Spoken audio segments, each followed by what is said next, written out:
this is Miss Mimi. Welcome to my reading corner. Today we'll be reading No More Monkeys by Joshua George. Hope you enjoy this story. Elfie lived with his mom, his dad, his sister, and a troop of monkeys. For some reason, no one could see the monkeys except Elfie. That was just the way it was. The monkeys were so much fun, and they were always ready to play with Elfie. They loved climbing and running around the backyard making loud monkey noises, but they were a little bit naughty. One day, Elfie and the monkeys had fun digging a big hole in the backyard.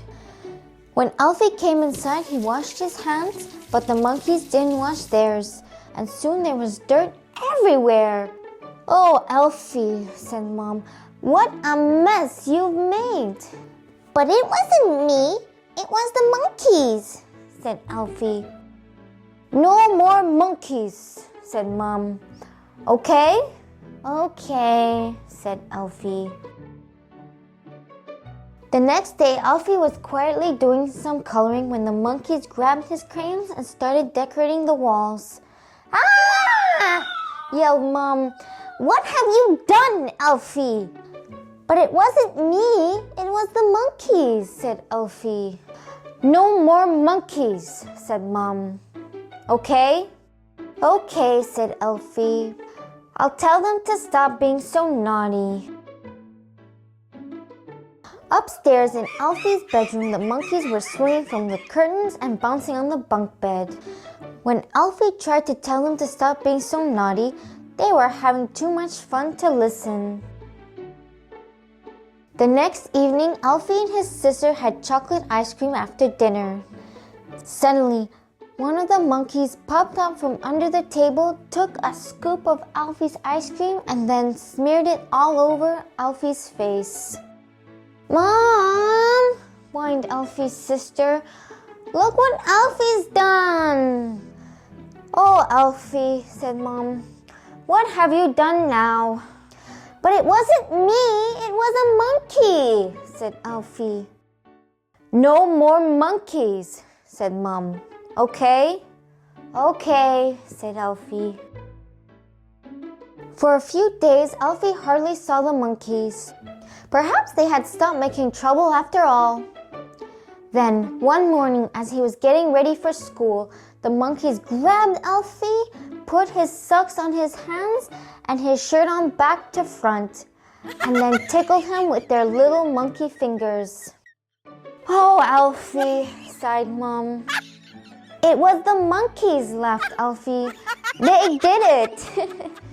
"No more monkeys," said Mom.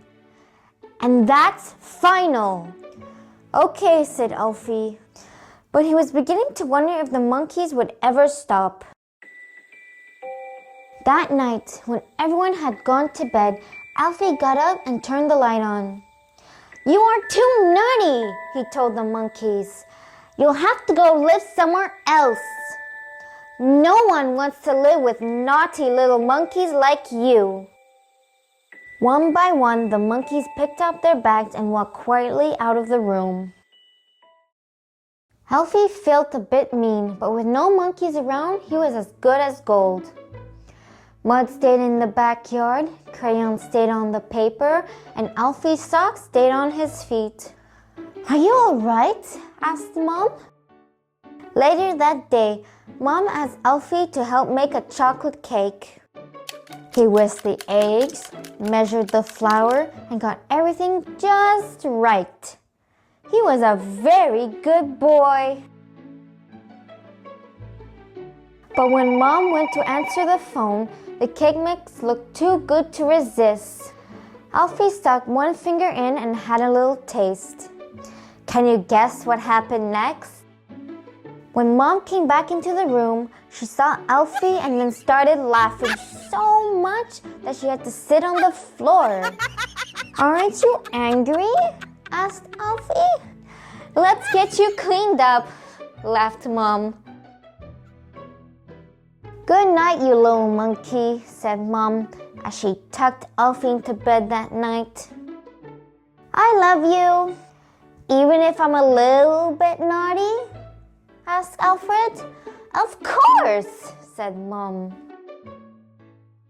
And that's how Alfie knew the monkeys should come back and live with him, even if they were a little bit naughty.